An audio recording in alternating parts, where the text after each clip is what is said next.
Good morning class 6। आज हम chapter 4 का पार्ट का नाम है चैप्टर का नाम है एल्बम पढ़ेंगे। इसमें एक गरीब इंसान की स्टोरी है जो गरीब तो रहता है पर दिल का बहुत साफ़ सुथरा रहता है। चलिए शुरू करते हैं। पंडित शादीराम ने ठंडी सांस भरी और सोचने लगे कि क्या यह ऋण कभी सिर से उतरेगा। इसमें एक जो सीधा साधा इंसान है, मतलब दो इंसानों की कहानी है। दोनों बहुत ही भोले भाले रहते हैं, दिल के साफ़ सुथरे रहते हैं। होता क्या है कि इसमें एक इंसान दूसरे इंसान को कर्ज दिए रहते हैं। हालांकि वो नहीं चाहते कि यह कर्ज वह लौटाएं, लेकिन जो कर्ज लिए हुए रहता है वह सोचता है कि नहीं, मुझे वह किसी भी तरीके से वह कर्ज लौटाना है, अन्यथा मुझे बहुत पाप लगेगा, दोष लगेगा। जो कर्ज दिए रहता है वह सोचता है देने वाला कि यह मुझे ना लौटाएं तो बेहतर होगा, क्योंकि जो लेने वाला रहता है वो बहुत ही गरीब रहता है। इनमें दोनों की भल मानस की कहानी है, अच्छे सोच की कहानी है। ठीक है, तो सुनिए और समझिए।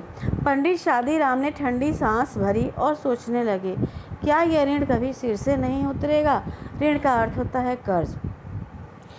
एक व्यक्ति का नाम है शादीराम, ठीक है, और वह बहुत ही सुस्ती भरी, बहुत उदासी होकर के सोचते हैं कि क्या मैं इस कर्ज को कभी उतार पाऊँगा, चुका पाऊँगा। वे बहुत गरीब थे परंतु दिल के बुरे ना थे। वे चाहते थे कि जिस तरह भी हो वे अपने साहूकार लाला सदानंद का उधार उतार दें। एक गरीब पंडित शादीराम, वो एक गरीब ब्राह्मण थे, ठीक है, पर दिल के वह बहुत साफ़ सुथरे थे। वह चाहते थे कि उनके जो साहूकार हैं, लेन देन होता है ना, उनको साहूकार बोलते हैं, उनका नाम था सदानंद। तो शादीराम ने सदानंद जी से 500 रुपये उधार लिए थे और वह चाहते थे कि मैं उनका उधार चुका दूं, ठीक। लेकिन पैसा इकट्ठा ही नहीं होता था और कि वह चुका पाएँ। उनके लिए एक एक रुपया पैसा मोहर के बराबर था। एक गरीब इंसान के लिए एक एक रुपया जो होता है ना, वो बहुत ही अमूल्य होता है, सोने की मोहरों के समान होता है।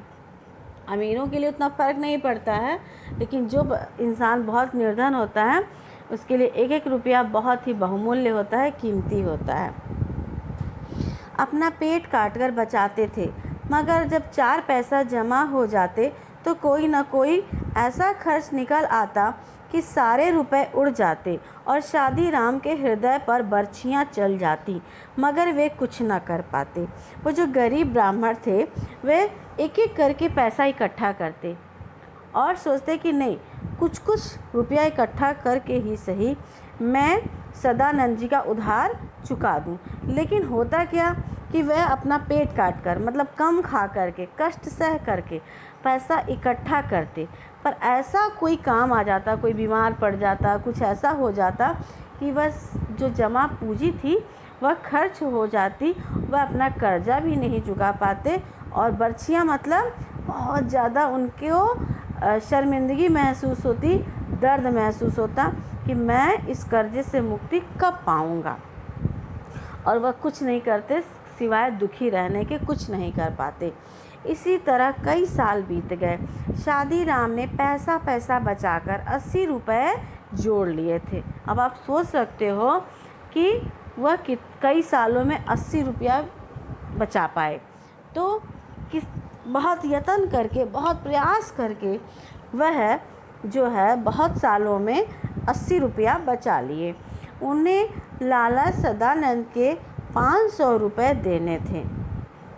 इस 80 रुपये की रकम से ऋण उतारने का दिन आशा प्रतीत हुआ, मतलब लगा कि नहीं, मैं 80 रुपये चुका दूंगा तो कुछ तो 500 रुपये में कमी हो जाएगी। परंतु भाग्य को कुछ और ही मंजूर था। उनका लड़का लगातार 4 महीने से बीमार रहा और पैसा करके बचाए हुए रुपए दवा दारू में उड़ गए। हुआ क्या कि 4 महीने से उनका बच्चा बीमार पड़ा रह गया और धीरे धीरे वह सारे रुपए उस बच्चे की दवा में, इलाज में खर्च हो गए। पंडित शादीराम ने अपना सिर पीट लिया। अब चारों ओर अंधकार था। उसमें प्रकाश की कोई हल्की सी किरण भी दिखाई न देती थी। वो जो शादीराम पंडित जी थे वह जो है बहुत परेशान थे और कहीं से भी उनको कोई भी उम्मीद नहीं दिखाई दे रही थी कि मैं इस कर्ज को कैसे चुका पाऊंगा। उन्होंने ठंडी सांस भरी और सोचने लगे, क्या यह ऋण कभी नहीं सिर से उतरेगा, या क्या यह कर्ज कभी नहीं उतरेगा।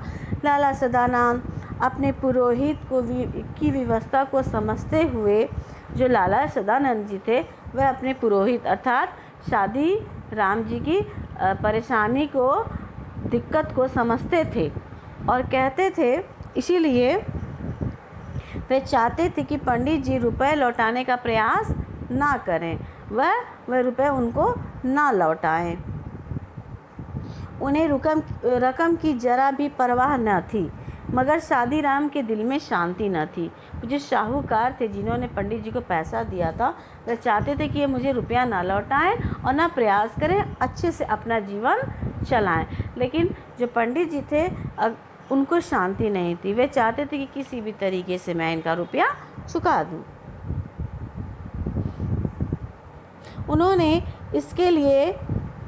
उन्हें रकम की जरा भी परवाह न थी। उन्होंने इसके लिए कभी तगादा तक नहीं किया। तगादा मतलब मांगना, ठीक है, यह कहना कि नहीं ये रुपया आपने मुझे नहीं दिया, आप मुझे रुपया कब दोगे, उसको तगादा बोलते हैं, जांचना, ठीक है। तो कभी उन्होंने प्रयास भी नहीं किया, किसी उस चीज़ को बार बार कहे भी नहीं कि भैया पंडित जी आप मेरा रुपया कब दोगे, या किसी भी तरीके से किसी दूसरे रूप में कभी ये जताने की कोशिश वह नहीं किए, तगादा नहीं किए, किसी और तरीके से मांगने की भी कोशिश नहीं किए कि ठीक है आप अगर पैसा ना दे सको तो आप कुछ और काम कर दो मेरे लिए, वगैरह वगैरह।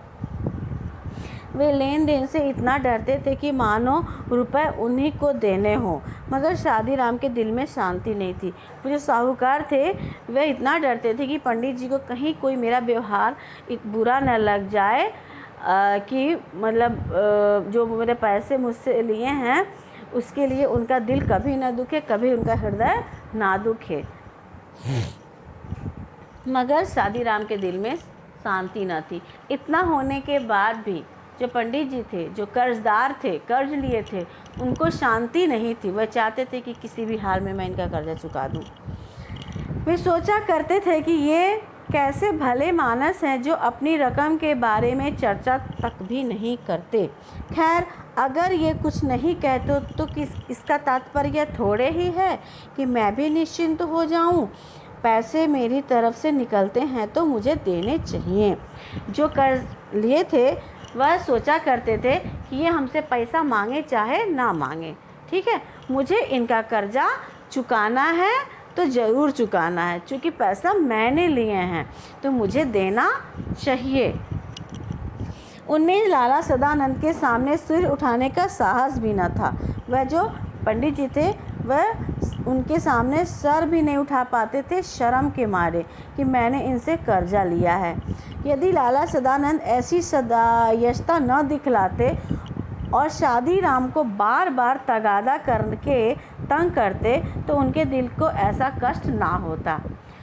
वो चाहते थे कि वो जो साहूकार हैं वह उनसे बार बार रुपया मांगें, तगादा करें, ताकि मतलब उनको एहसास रहे इस चीज़ का, उन्हें ऐसा महसूस हो।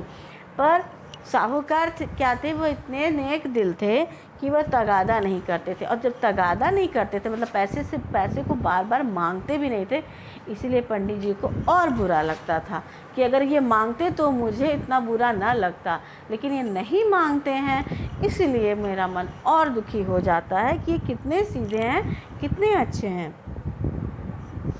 हम अत्याचारी का सामना सिर उठाकर कर सकते हैं, परंतु भरे मानस के सामने आंखें नहीं उठा सकते। समझ में आ रहा है कि अगर कोई हमारे पर आक्रमण करता है तो हम तो उसका अटैक मतलब उसके आक्रमण का जवाब देंगे, कुछ भी हथियार उठा करके। लेकिन एक सीधा साधे सच्चे इंसान के सामने हम लोग गुस्सा नहीं कर सकते उसके पर, उसको भला बुरा नहीं बोल सकते। एक दिन लाला सदानंद किसी काम से पंडित शादीराम के घर आए और उनके अलमारी में कई बंगला, हिंदी और अंग्रेजी की मासिक पत्रिकाएं देखकर बोले। लाला सदानंद जो थे, जो कर्ज लिए थे, वह पंडित जी के घर में आए और उन्होंने क्या देखा कि अलमारी में हिंदी की, बांग्ला भाषा की और अंग्रेजी भाषा की काफ़ी सारी मासिक पत्रिकाएं। मासिक पत्रिकाओं का अर्थ होता है कि हर महीने कुछ जो पढ़ने के जो विद्वान होते हैं, जानकार होते हैं, मंथली आप लोग मंगाते हो, देखते हो इंडिया टुडे वगैरह पत्रिका आती है ना, तो वैसे पहले के लोग जो थे वह भी मासिक पत्रिकाएं मंगाते थे। पूरे महीने के उसमें जानकारी रहती थी और देश विदेश के बारे में अच्छी अच्छी चित्रकारी रहती थी, खबरें रहती थी, तो वह हर महीने आती थी। तो वो जब उनके घर गए तो देखे कि बहुत सारी पत्रिकाएं उनके घर में अलमारी में पड़ी हुई हैं। पंडित शादीराम ने उत्तर दिया, पुरानी पत्रिकाएं हैं, बड़े भाई का शौक था, वे ही ये पत्रिकाएं मंगवाते थे। पूछने के दौरान पता चला कि पंडित जी ने कहा कि ये मेरे बड़े भाई की पत्रिका है और वह क्या इन पत्रिकाओं को मंगाते थे। उन्हें बहुत ही इस सब चीज़ का जो है उन्हें अच्छा लगता था पढ़ना और मंगाना, ठीक है। और वह किसी को इस पत्रिका को छूने भी नहीं देते थे, हाथ भी नहीं लगाने देते थे।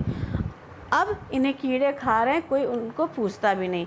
उनके जब बड़े भाई का देहांत हो गया, उन्होंने बोला कि मेरे बड़े भैया जब गुजर गए तो अब इस किताबों में क्या लग रहे हैं, कीड़े लग रहे हैं। जब जिन किताबों को सुखाया ना जाए, किसी भी चीज़ को धूप नहीं लगाओगे और उसकी देखभाल नहीं करोगे तो वो चीज़ तो ख़राब ही हो जाएगी। तो वह किताब ख़राब हो रही है। तो जो लाला जी थे वो बोले कि क्यों नहीं तुम इसको कबाड़े में बेच दे रहे हो, आप इसको कबाड़े में क्यों नहीं बेच देते हैं, ठीक है। तो पंडित जी क्या बोलते हैं, इनमें चित्र हैं, जब कभी बच्चे रोने लगते हैं तो एक आध निकाल कर उन्हें दे देता हूँ और उनके आंसू थम जाते हैं, ठीक है। कहने का मतलब है छोटे बच्चे जो बहुत होते हैं उनको रंग बिरंगे चित्र बहुत पसंद होते हैं। तो वो पंडित जी बोले कि मैंने बेचूं कहाँ से, मैंने रखा हूँ अपने बच्चों का मन बहलाने के लिए। जब उनका मन बहलता है तो वो रोना बंद कर देते हैं। लाला सदानंद के आगे बढ़कर कहा कि 2-4 पत्रिकाएं दिखाइए तो ज़रा देखें कैसे चित्र हैं। पंडित शादीराम ने कुछ पत्रिकाएं दिखाईं। हर पत्रिका में सुंदर और रंगीन चित्र थे।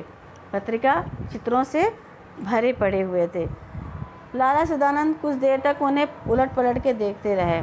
सहसा उनके मन में एक विचार उठा और बोले, ये चित्रकला के बढ़िया नमूने हैं, अगर किसी शौकीन को पसंद आ जाएं तो 1000-2000 रुपये में बड़े आसानी से मिल सकते हैं। जो लाला सदानंद जी थे उनको विचार दिए कि ये पत्रिका बहुत ही खूबसूरत सब है, तो एक काम करिए कि इसमें से चित्र छांट लीजिए और इसकी एक एल्बम हम लोग बनाते हैं। ये किसी शौकीन को, मतलब किताब कापी के जो जिनको पसंद होते हैं, चित्रकारी पसंद होती है। पंडित शादीराम ने एक ठंडी सांस भरकर कहा, ऐसे भाग्य होते तो यूँ धक्के खाते। लाला सदानंद बोले, एक काम करो। तो पंडित जी पूछते हैं क्या? पंडित शादीराम को आश्चर्य हुआ कि क्या इन चित्र के बदले हमको रुपए मिल सकते हैं, वो भी 1-2 हज़ार रुपया।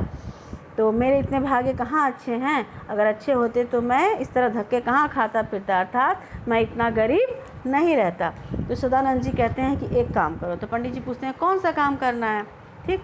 बोलते हैं सदानंद जी, आज बैठकर जितनी अच्छी अच्छी तस्वीरें हों सबको छांट लो, ठीक है, और जब ये छांट चुको तो मुझे कहलवा देना, ठीक है। करना क्या है, पंडित जी से बोले कि आप इन चित्रों को इकट्ठा कर लो, जो अच्छे अच्छे आपको लगे, बेहतर चित्र आप उसको इकट्ठा कर लो और फिर मुझे भिजवा देना इन चित्रों को। पंडित जी पूछे आप क्या करोगे? तो सदानंद जी बोलते हैं मैं इनको एक फ़ोटो एल्बम बनवाऊंगा और आपकी तरफ से विज्ञापन दूंगा। हो सकता है कि इस विज्ञापन वह विज्ञापन किसी ऐसे शौकीन के हाथ में पड़ जाए और वह इसे खरीद ले। तस्वीरें बहुत बहुत बढ़िया बढ़िया हैं। सदानंद जी बोले पंडित जी से कि हम आपके इन चित्रकारियों को, मतलब इन चित्रों का एक एल्बम बनवाएंगे और उसे किसी जिनको यह चित्र पसंद होंगे, अच्छे लगेंगे, वह उसे खरीद लेंगे। ठीक है। विज्ञापन का अर्थ होता है कि किसी भी चीज़ के बारे में जानकारी देना कि हम ये चीज़ बेचना चाहते हैं। ठीक है, तो यही वह मैं करूँगा। ठीक है। तस्वीरें बहुत बढ़िया बढ़िया हैं। पंडित शादीराम को यह आशा न थी कि कोयले की खान में हीरा मिल जाएगा। घोर निराशा ने आशा के दरवाजे बंद कर दिए थे। अर्थात उनको बहुत सारी जो परेशानियां होती थी लाइफ में, जीवन में, बीमार पड़ना, गरीबी, अभाव, तो इससे वह क्या हो गए थे, दुखी हो गए थे। अंदर से उनकी अंतरात्मा बहुत ही दुखी हो गई थी। तो उनको आशा नहीं थी कि इस मासिक पत्रिका के चित्र से मुझे कुछ रुपया मिल जाएगा। हीरे के खान में कोयले की खान में हीरा मिल जाएगा। अर्थात कि बहुत ही सस्ती जगह पे, मतलब गलत जगह पे कोई अच्छी चीज़, इतनी कीमती चीज़ मिल जाना, तो उनको ये आशा नहीं थी कि उनकी किस्मत इतनी अच्छी हो सकेगी। वे उन हतभागे लोगों में से थे। हतभागे मतलब अभागे लोगों में से थे जो संसार में असफल और केवल असफल रहने के लिए ही पैदा होते हैं। ठीक है। अर्थात वे अपने आप को पूर्ण रूप से अभागा मान चुके थे कि भैया हमारे जीवन में भाग्य नाम की कोई चीज़ नहीं है। वे सीधी बात भी कहते तो उल्टी पड़ती थी। उनको पक्का विश्वास था कि यह यत्न भी सफल ना होगा, परंतु लाला सदानंद के कहने से वे दिन भर बैठकर तस्वीरें छांटते रहें। ठीक है। सदानंद, उनको आशा थी कि नहीं, उनकी किस्मत जो है अच्छी नहीं है, उनको दुखी लिखा है, पर फिर भी अपने साहूकार जी के कहने पे वह चित्र जो है वह अलग अलग करके अच्छे अच्छे चित्र इकट्ठा करते रहे। ना उनके मन में लगन थी, ना चाव, ना ही उमंग, परंतु लाला सदानंद की बात को वह टाल नहीं सकते थे। लगन मतलब उनको वह काम करने की इच्छा भी नहीं थी, पसंद भी नहीं था वह काम करना, और ना ही उस काम में उनको उत्साह थी, परंतु अपने साहूकार की इच्छा की पूर्ति वह कर रहे थे। शाम को देखा तो 100-200 बढ़िया चित्र इकट्ठे हो गए। 100-200, ठीक है, 200 यानी कि 200 मतलब चित्र इकट्ठा हो गए। वे उन्हें देखकर स्वयं उछल पड़े। जब उन्होंने चित्रों को इकट्ठा किया तो देखे कि चित्र बड़े सुंदर सुंदर हैं, तो बहुत ही खुश हो गए। मानो उनमें से हर एक में 10-10 के नोट छिपे हैं। अब वो अनुमान लगाए कि भैया लग रहा है कि इस चित्र के मुझे कुछ रुपए मिल ही जाएंगे, एक एक चित्र पे 10-10 रुपया चिपका हुआ है, ऐसा उनको फील हुआ, मतलब मिल जाएगा।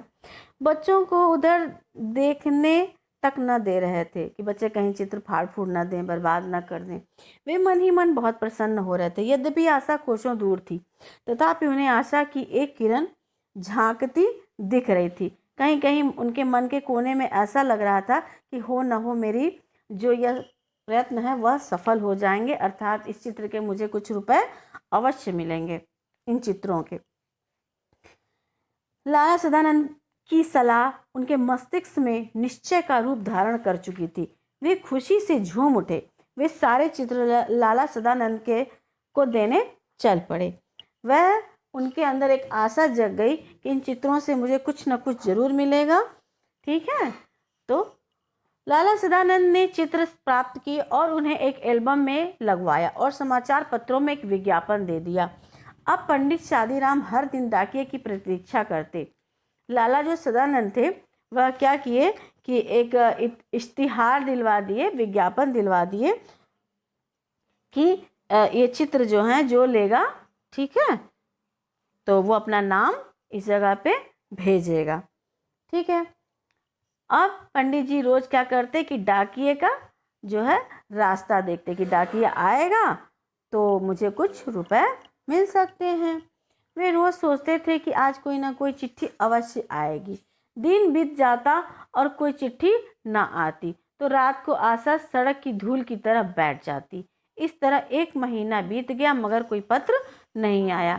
मतलब कि उनको आशा रहती कि दिन भर वह सोचते कि डाकिया अब आएगा अब आएगा, और जब नहीं आता तो वह रात को क्या हो जाता, उनकी आशा जो है वह निराशा में बदल जाती। ऐसे करते करते 1 महीना बीत गया और कोई भी चिट्ठी पत्री नहीं आई। पंडित शादीराम बिल्कुल निराश हो गए, मगर फिर भी कभी कभी सफलता का विचार आ ही जाता था।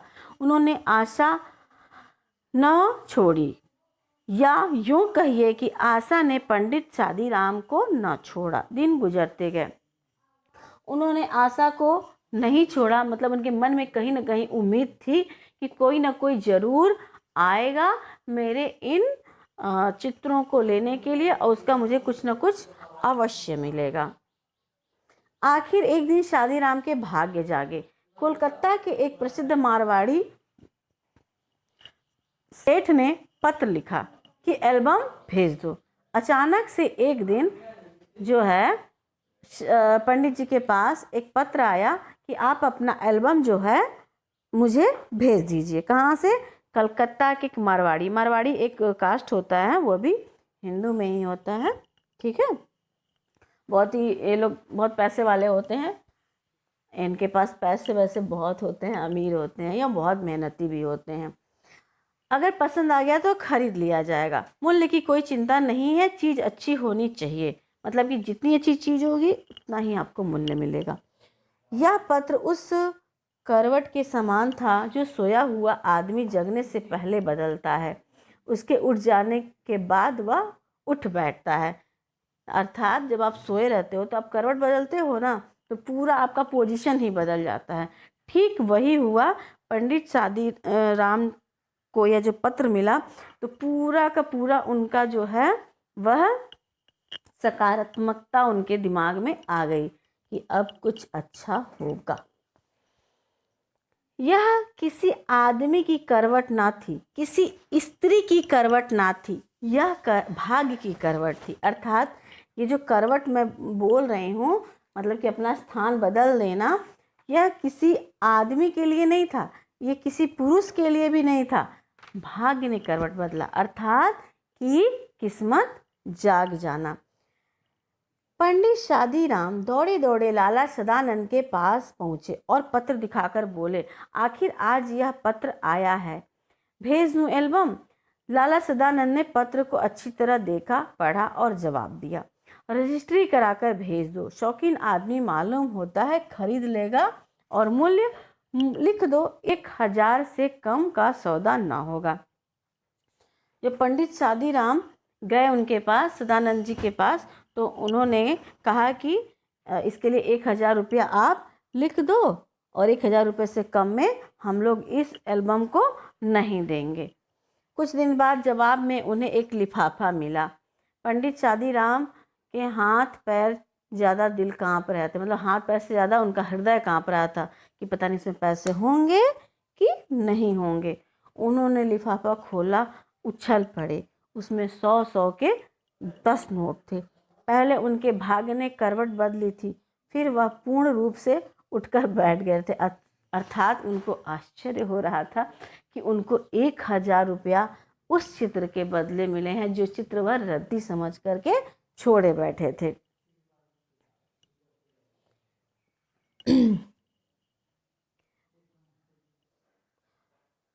अगर अब वो पंडित राम सोचने लगे कि अगर 2000 लिख देता तो शायद उतने भी मिल जाते, अर्थात उनका लालच बढ़ गया। इस सोच ने उनकी सारी खुशी किरकिरी कर दी। अब किसी चीज़ का 5 रुपया मिल गया और पता चले कि नहीं, इसको अगर मैं 10 रुपया मांगता तो 10 रुपया भी मिल जाता, तो सोचोगे ना, ओहो। तो ऐसे उनके उत्साह पे जैसे मतलब पानी फिर गया, लालच आ गया उनके अंदर।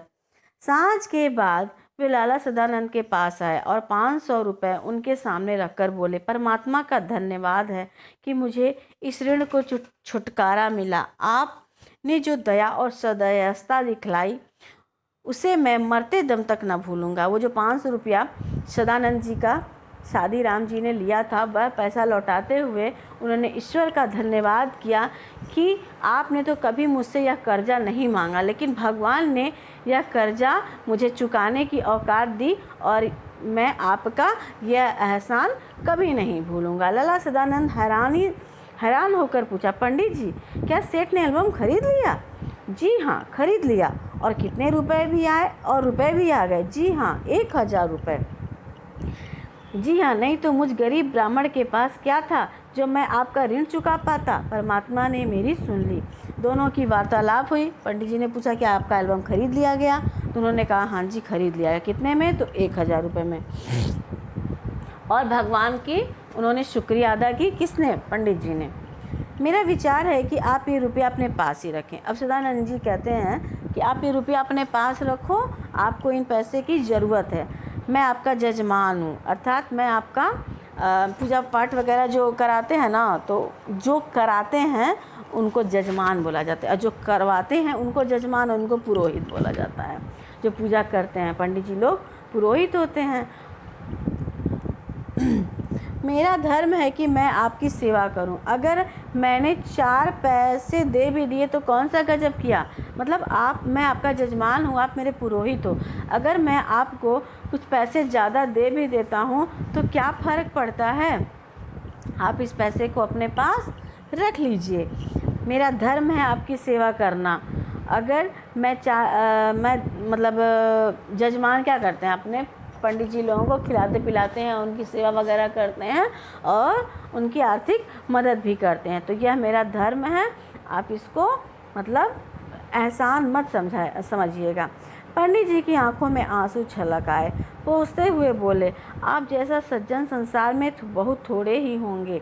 परमात्मा आपको चिरंजीवी रखे, मगर ये रुपए वापस ना लूँगा। इतने वर्षों तक आपने मांगे तक नहीं। यह उपकार बहुत थोड़ा है, मुझे आज थोड़ा हल्का होने दीजिए। पंडित जी ने आग्रह किया कि आप ये कर्जा मुझे उतारने दीजिए, तब मैं अपने आप को अच्छा महसूस करूँगा। आप बहुत ही अच्छे इंसान हैं, लेकिन मुझे यह कर्ज चुकता करने दीजिए, तब जाकर के मैं ईश्वर को अपना मुख दिखला सकता हूँ। ठीक है। किसी का जब आप कोई कर्ज लेता है ना, तो अगर वो अच्छा इंसान होगा तो उसको उस कर्जा चुकाने में बहुत ही शादीराम गरीब ब्राह्मण की उदारता और ऐसा आचरण देखकर सदानंद जी का मन भर आया। कहने का मतलब है कि 1000 रुपये में उन्होंने 500 रुपये अपने सदानंद जी को रुपए दे दिए, जिससे उनका मन जो है हल्का हो गया। यह सब देख करके सदानंद जी का मन भर आया कि एक गरीब ब्राह्मण इतना उदार हो सकता है और उसका आचरण यानी कि चरित्र क्या इतना अच्छा, इतना ईमानदार हो सकता है। उन्होंने नोट ले लिए। मनुष्य रुपए लौटा कर भी इतना प्रसन्न हो सकता है, इसका अनुभव उन्हें आज पहली बार हुआ था। पंडित जी के चले जाने पर उन्होंने आंखें बंद कर ली और विचारों में डूब गए और 6 महीने बीत गए। पंडित जी जब कर्जा चुका दिए और चुकाने के बाद जब उनका जो व्यवहार सदानंद जी देखे तो वह बहुत ही आश्चर्यचकित हुए कि कोई इंसान इतना ईमानदार भी हो सकता है, गरीब होने के बाद भी इतना ज़्यादा ईमानदार हो सकता है, इतना ज़्यादा वह सहनशील हो सकता है। यह सोच करके वह कुछ देर पंडित जी के बारे में सोचने लगे और उसके बाद 6 महीने बाद की स्टोरी है, कहानी है। लाला सदानंद बीमार थे। वो जो पैसा दिए थे पंडित जी को, वो वाले जो थे वह बीमार पड़ गए थे।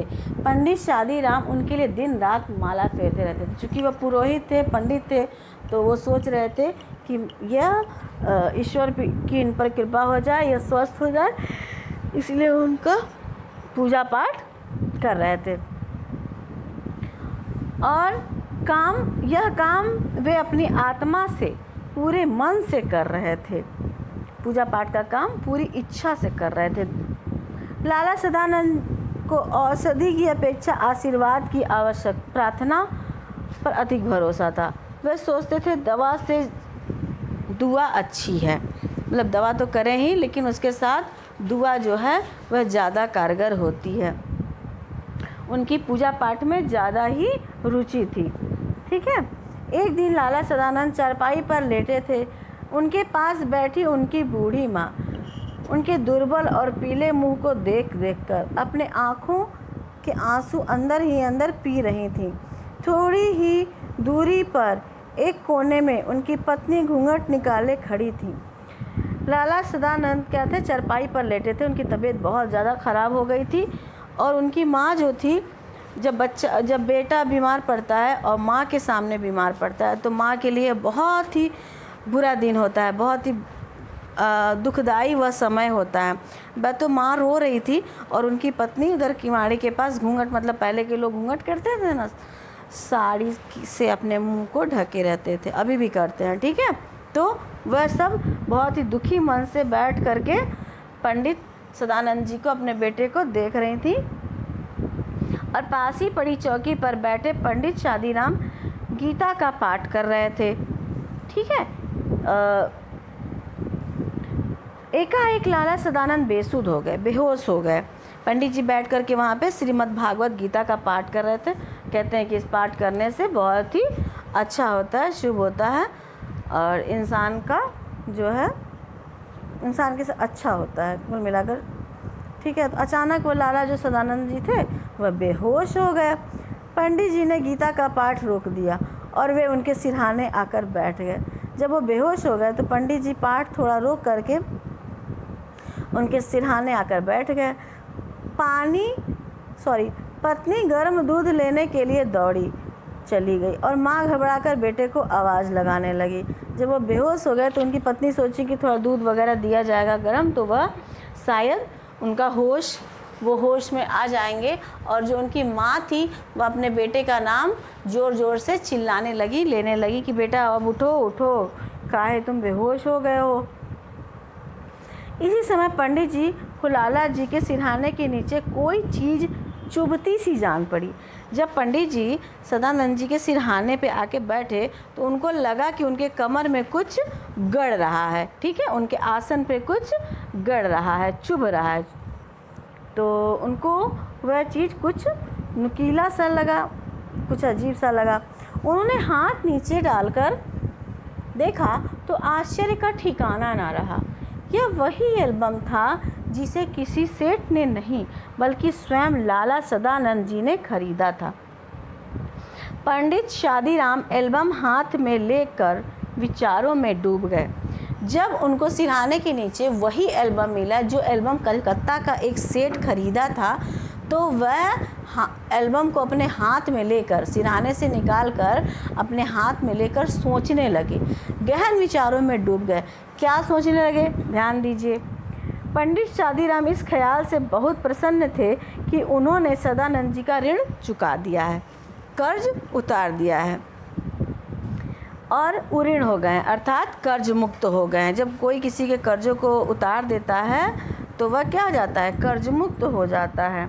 मगर अब यह जानकर उनके हृदय को चोट सी लगी कि ऋण उतरा नहीं बल्कि दोगुना हो गया है।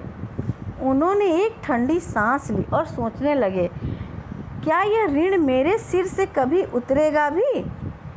ध्यान दीजिए, हुआ क्या कि जो पंडित सदानंद थे उन्होंने ही कलकत्ता का मारवाड़ी के जो सेठ का रूप लिया था, वही बन गए थे कलकत्ता के सेठ। ठीक है। और उन्होंने क्या किया कि वह एल्बम किसी और के पास नहीं बल्कि वो अपने पास मंगाए थे, किसी और के नाम से। मंगाने के बाद वह ही पंडित जी को 1000 रुपया दिए थे। जब ये सारा माजरा पंडित जी को समझ में आ गया तो उनको तब महसूस हुआ कि अरे, मैं तो 500 रुपये कर्जे चुकाने के लिए चुकाना था मुझे सदानंद जी का, लेकिन यहाँ पे तो सदानंद जी ने मुझे 1000 रुपया और दिया, अर्थात मैं उनका 1500 रुपये उनका कर्जा मेरे ऊपर है। हे भगवान, अब यह सोच करके वो और ज़मीन के नीचे, मतलब और शर्मिंदा होने लगे कि प्रभु, ये कर्जा कभी मुझे, मतलब इस कर्जे से कभी मुझे मुक्ति मिलेगी कि नहीं मिलेगी। सदानंद जी ने तो उनकी सहायता की। देखे कि भैया ये बहुत जिदिया आ गए हैं, अब ये पैसा बिना दिए रहेंगे नहीं। गए, उनको एक उपाय मिला। उपाय में उन्होंने देखा कि पंडित जी जो है वह चित्र वगैरह रखे हुए हैं, तो सोचे कि लाओ भैया इनका मैं जो है वो चित्र भी ले लेता हूँ, कुछ रुपए दे दूँगा, ये मेरा कर्जा चुका देंगे और इनको शांति मिलेगी। कुल मिला के सदानंद जी पंडित जी थे शादीराम, ठीक है, उनके प्रति बहुत ही उदार थे, उनको बहुत मानते थे और वो पंडित जी को किसी भी हाल में दुखी नहीं करना चाहते थे। तो सहायता स्वरूप वह एल्बम खुद ही खरीद लिए थे। कुछ देर बाद लाला सदानंद को होश आया, अर्थात वो जो साहूकार थे उनको होश आया। तो पंडित जी से एल्बम ले लिया और धीरे से बोले, यह एल्बम मैंने सेठ जी से मंगवा लिया है। अर्थात क्या बोले? झूठ बोले, असत्य बोले कि मैंने ये एल्बम सेठ जी से मंगवाया है। समझे? आप कुछ उल्टा पुल्टा मेरे बारे में नहीं सोचिएगा। पंडित जी जानते थे कि जजमान झूठ बोल रहे हैं, अर्थात सदानंद जी झूठ बोल रहे हैं, परंतु अब वे पहले से भी अधिक सज्जन, अधिक उपकारी और उनको ऊंचा समझने लगे। वे यह ना कह सके कि आप झूठ बोल रहे हैं, उनमें यह हिम्मत ना थी। वे चुपचाप माला फेरते रहे। कहने का तात्पर्य है कि उन्होंने पंडित जी के कर्ज को उतरवाने के लिए एक छोटा सा झूठ बोला और अंत में ये पंडित जी को ये पता चल गया कि मेरे जजमान जी मुझसे झूठ बोल करके मेरा कर्जा उतरवाने के लिए यह कार्यक्रम किए थे, पर वह बोल नहीं सके। क्यों? क्योंकि सदानंद जी इतने अच्छे थे, इतने भले थे, इतने उदार थे कि वह न बोल सके और वह चुपचाप उनके लिए जो भी सदानंद जी उनको काम देते वह काम चुपचाप अच्छे से करते और उनके प्रति आभार व्यक्त करते। यह स्टोरी कहानी आपके सुदर्शन जी ने लिखी है, इनके लेखक सुदर्शन जी हैं। बच्चों, ये स्टोरी बहुत ही मार्मिक स्टोरी है, इसको आप लोग अच्छे से पढ़िएगा, समझिएगा और इसका क्वेश्चन आंसर वगैरह बनाने का